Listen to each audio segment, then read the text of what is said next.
Hello, and welcome back to my 10-step program to making cyanotypes. Today is fabric and fashion, and it's one of my favorite ways to work with cyanotype. Again, this is me. Hi, Joe Howell. If you want to have a look at some more of my articles about cyanotype or the work that I'm currently doing, you can have a look on my website. And I've got quite an up to date blog there. Also, Instagram, Twitter, X. Come find me. In this example, in the photograph, I've been given a jacket by a friend. And my friend is a political activist who goes to a lot of protests, and she takes photographs of those protests as well as part of her practice as a photographer. She was getting pushed around and things when she was in the fray with, I guess, reporters, police, and other protesters. So we decided that it would be really cool if she had also a silent way of protesting, and also a way of possibly driving attention to her, so perhaps she wasn't knocked around as much. So the jacket is a combination of direct cyanotype and patches cyanotype with some doilies. It's all hand stitched and double-sided interface and is used to stick the patches into place. And some of them I've done a little running stitch around the outside to keep it in place.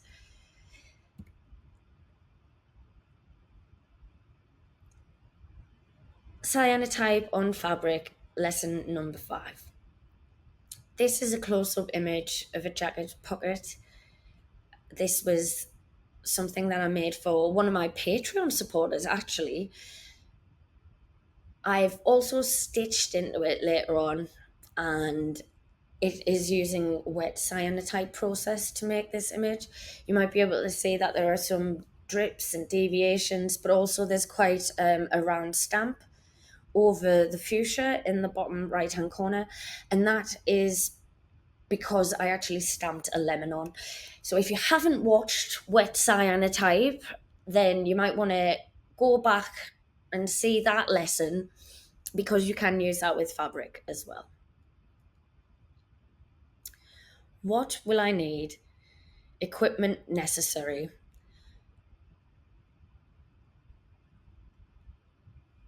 You will need natural, untreated fabric. Cotton and linen works well. Now, I'm going to go into this in a little bit more detail in the next slide, so I won't spend too long going over that.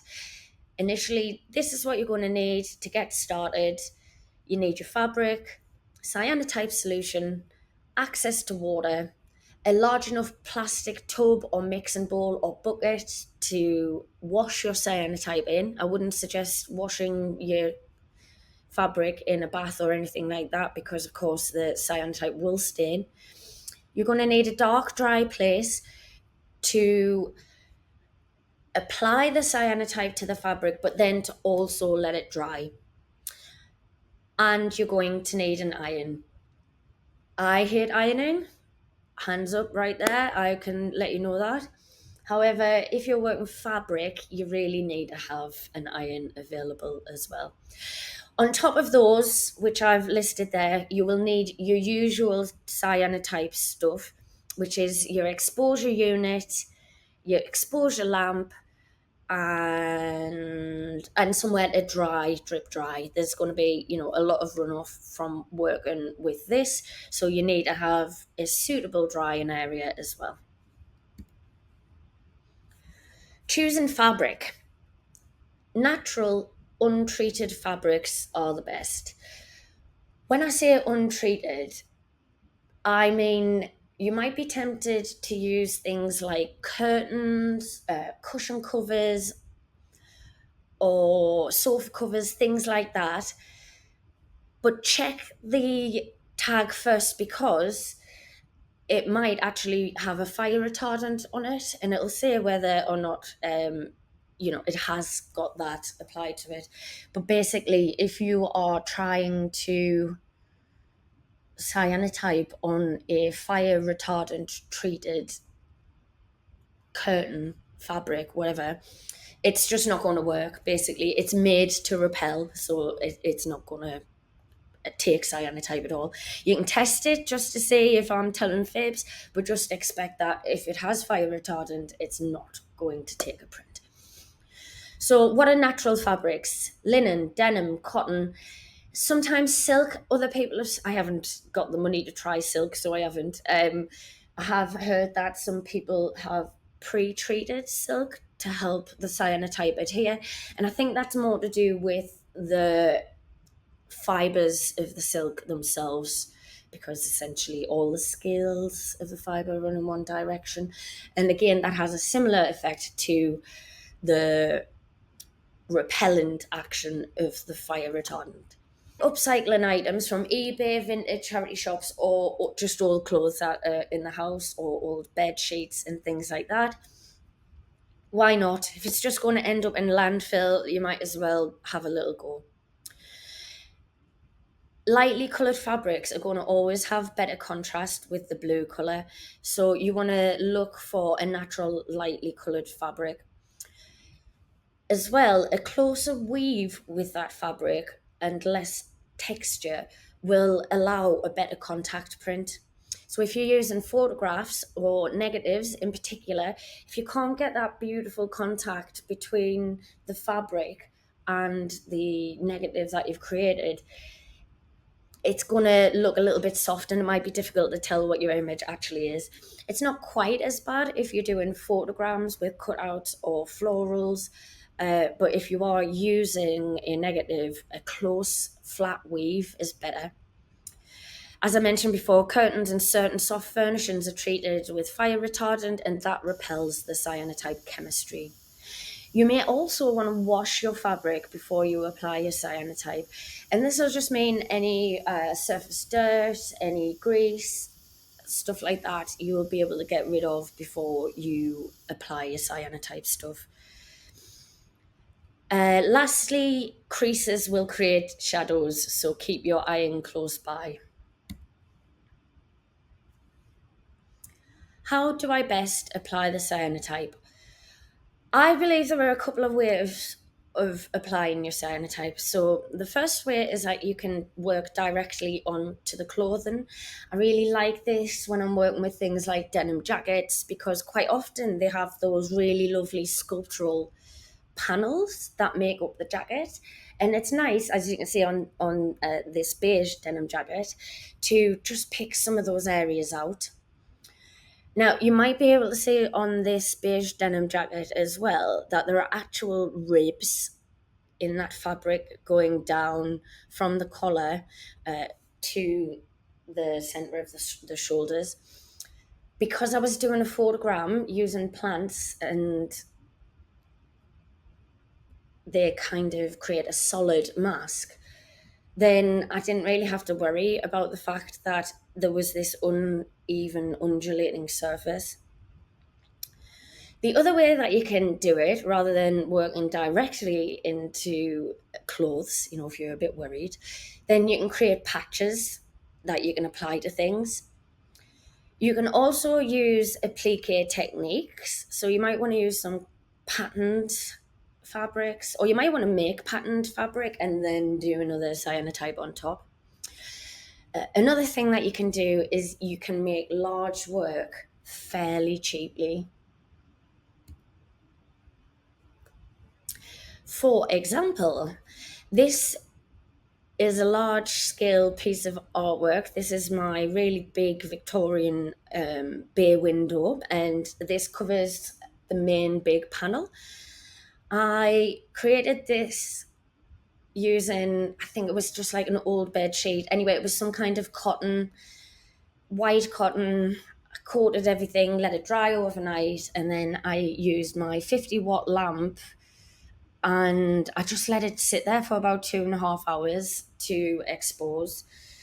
This worked out all right. There wasn't too much drop off around the edges from the edge of the light as it kind of tapers off. So that worked out really, really well. I just guessed that it was going to be a 2.5 hour exposure time. Um, and I was really, really lucky. What I should have probably done is done a test from that level of removal from the actual cyanotype to see how long that would have taken and also the drop off. But luckily, serendipity was on my side and my guesstimate played out. What's really, really fun is you get to go shopping. Woohoo! I hate shopping in person, apart from like charity shops and jumble sales. I really love a good bargain, which means that I'm totally addicted to some of our new secondhand clothing apps. I won't say which ones, but basically, upcycle. These things cost next to nothing, and if they're just going to go to landfill, we really need to give them another lease of life because we can't just consume at this rate. Okay, that's my environmentalist bit for now. What I did like about this jacket is the different architectural bits that I mentioned before. I really like playing around with the ideas of different elements having colour and then others just not. I think that's something that I'll probably get better at as I continue to do this.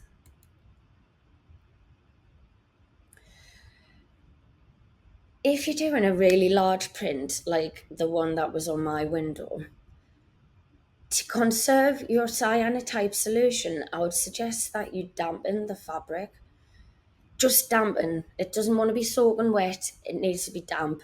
And then you can basically apply the cyanotype by the next slide by dipping it into the cyanotype solution and letting that soak into the fabric, then wringing it back out into the bowl, and then doing it again. Dip, wring out, dip, wring out. And repeat that process until when you pull that fabric out, you can see that there's a very even coverage of yellow coloured cyanotype. You need to wear gloves.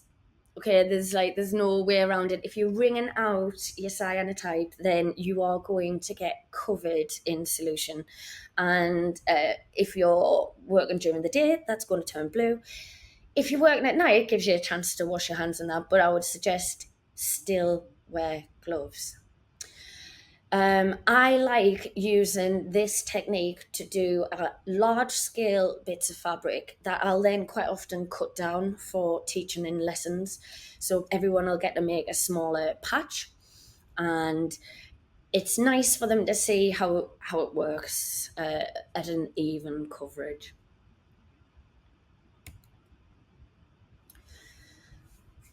So we've already briefly touched upon this idea of selective application. I'm going to go into it in a little bit more detail because, well, I personally think that if you can work with the personality of the clothing itself, then you're going to create a better piece overall. So if you are working with selective application, you can't do the dip and wring out method. You need to paint into the areas that you specifically want to work with. Inevitably, this uses more cyanotype solution. You can obviously do combination techniques though as well. Upcycle clothing. In the name of art and the environment, give new life to old clothes through cyanotype modification. I like sewing, so I tend to make patches that I can iron on, and this can be done in the comfort of the house. You might want to invest in an embroidery hoop to help you keep the correct tension.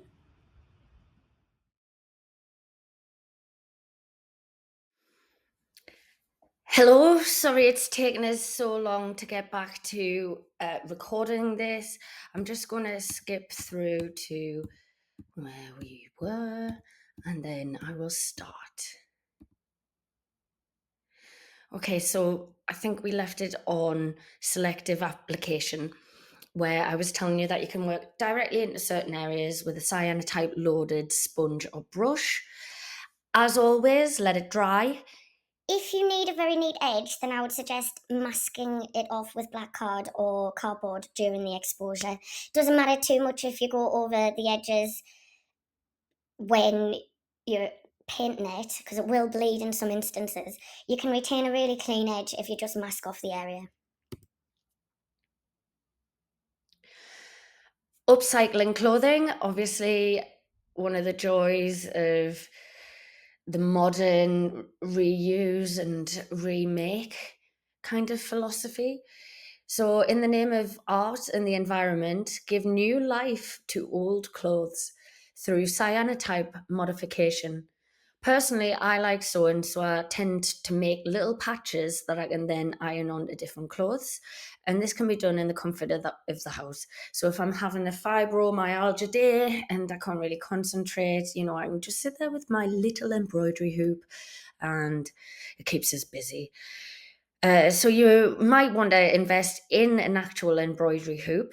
And the reason that you should get one is because when you're stitching, it's quite difficult to maintain a regular tension if the fabric's loose. So put it in an embroidery hoop, which will stretch the fabric over a small section, and then you can stitch into that. And hopefully it means that you'll keep the same tension throughout your stitching, which will stop little folds and things from happening. So this particular jacket I bought with my mum in mind, and I thought I would take us through the process of what I did. First thing is I decided that I was doing a selective application because I quite liked the fact that there was lots of different structural elements to the jacket. So I put my very expensive exposure unit, it's multifunctional, the cardboard box, flattened it and put it in between the jacket. So it's zipped up and hopefully the cardboard box will stop any leaching through to the other side. Again, at this point, you might want to have masking tape or different size brushes at hand for your selective application. It depends on the type of fabric that you're using. In my case, I'm using denim, which has got a lot of structure already. So I didn't really need to do too much prep to it. But if you've got a more floaty fabric, then you might want to tape it down or pin it into position so that you again maintain the same tension throughout as you're applying your cyanotype solution. The cyanotype solutions mix just as usual, equal parts thereabouts of part A and part B. A guesstimate is absolutely fine. You can see where I've chosen to do my selective application. This jacket has got these little seams that remind us of a band practice outfit or possibly steampunk. So I thought what would be nice would be to pick out the panels all the way down and then have a common motif running back up to bring them together. So, as I've said, you can highlight different sections by applying directly with a brush or sponge. I did really well on the front section. On the back, I probably should have masked it off before exposing it, as I was explaining to you before, but I didn't. So, que sera, sera. Let it dry. You're gonna be able to guarantee your results much better if you've let the cyanotype chemistry adhere and bond with the fabric or the paper, whatever material that you want to work with. Patience is a virtue with cyanotype. Always give things a little bit more time than you expected. So I've been using my 50-watt LED lamp. and it was suspended by my lovely box setup, and that's probably about 50 centimeters above the garment. My lamp, as I might have explained before, is 395 nm, and I exposed each side for a minimum of 20 minutes. This is now the jacket the next day after exposure. I haven't ironed it or anything, so it's looking a little bit crumpled because, of course, after I've done the exposures, I then have to wash it in cold water. Just to hark back to the exposure, I did each face of the garment at the same in the same session, so I didn't wash in between exposing the front and exposing the back. I just made sure that the design that had already exposed was suitably covered so it wouldn't be exposed anymore in places that I didn't want. So that meant I had done the panels on the front, and I used a bleeding heart plant from my garden. And the front panel, yeah, I think I did a 30-minute exposure for each one, essentially. So I did 30 minutes at least for the front, and then I did 30 minutes for the back, and then I did 30 minutes for a little design on the cuffs.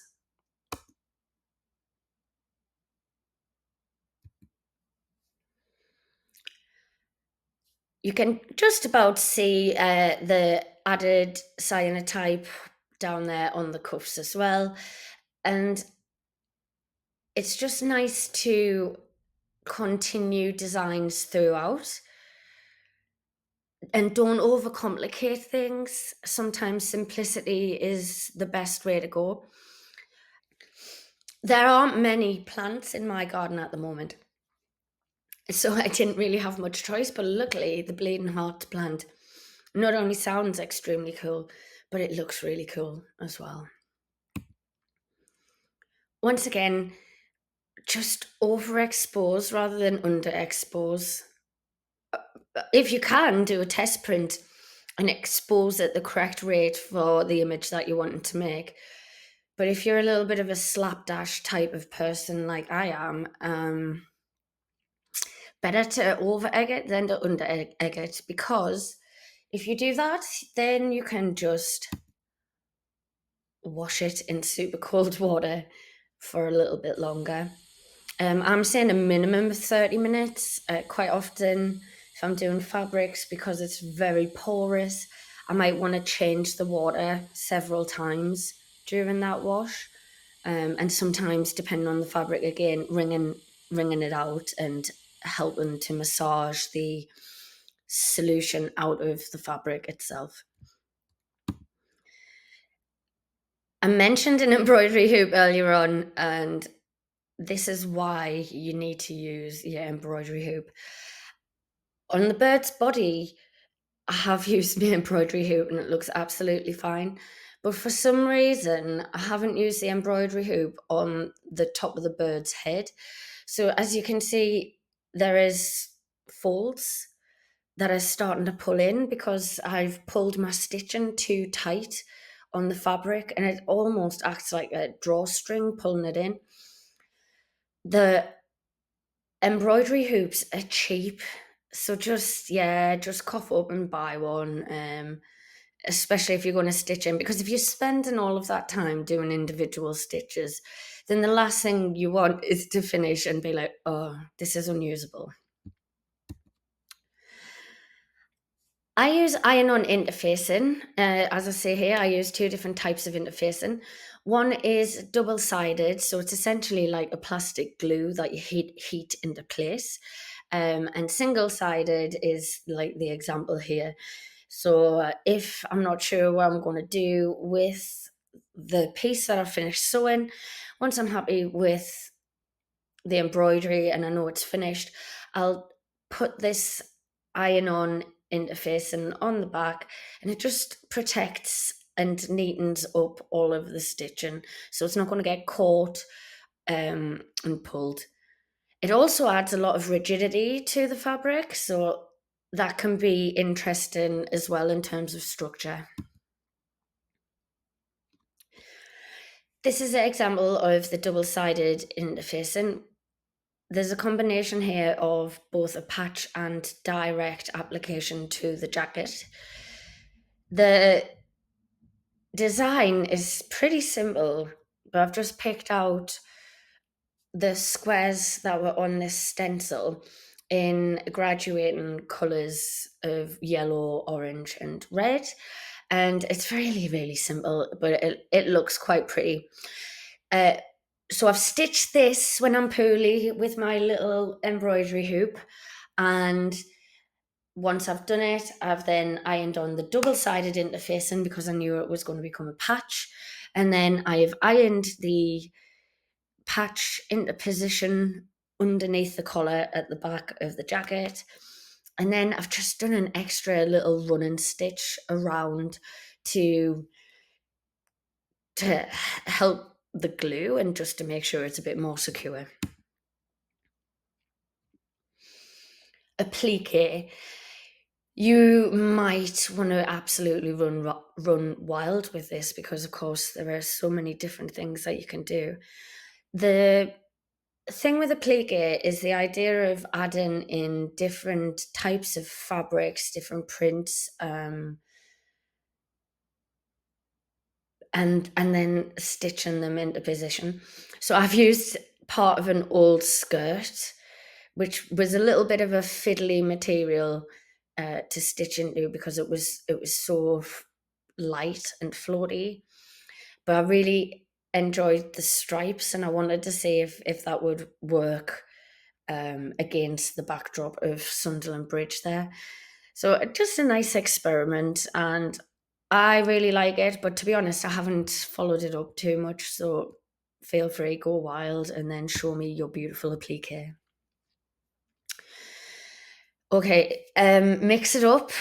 Anything goes. If it's a piece of artwork like a wall hanging, then you really don't need to worry too much. You can combine your paper and whatever else you find because it's not going to be washed continuously. So in this circumstance, I've used an old handmade doily and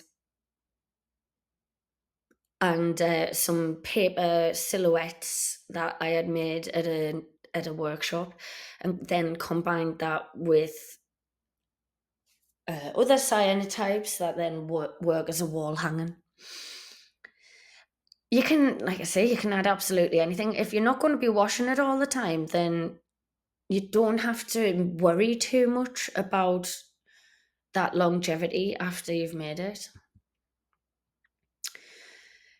You can use fabric of different colours and even some pattern fabrics, obviously, as I showed you before on the applique section. I would say if you can, always do a small test on the fabric before you apply it to your larger work. I say test might seem silly because sometimes we all do it and we just like, oh, we'll just do it. But it can be really, really helpful, especially if you're using fabrics that you haven't used before. You know, they might have a different chemical composition. They might have a different grain or grade of the weave in the weft.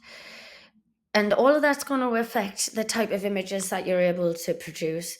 So if you do have a few swatches of the fabrics that you're going to use, I would suggest that, it's really good practice.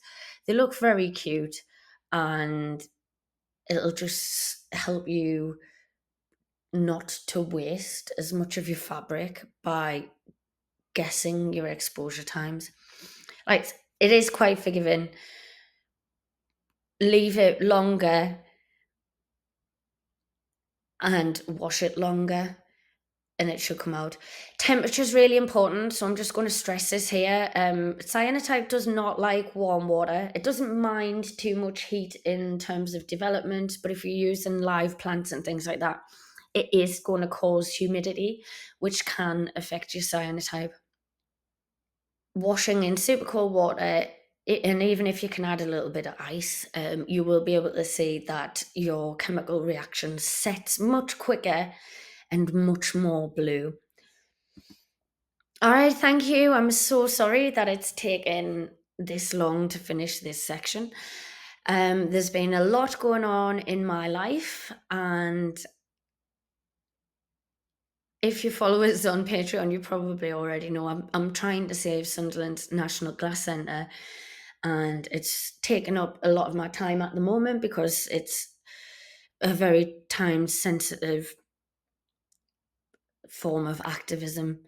Basically, we have to have some very, very solid plans to tempt the university to give us the National Glass Centre before they want to close it down in 2026. So it is a miracle. You can tell I'm extremely tired. I also turned 39 at the weekend, and fibromyalgia at the arse end of winter has definitely been kicking my butt. So thank you, Patreons, for your patience and your time and your care. And everyone else, love you too. Bye.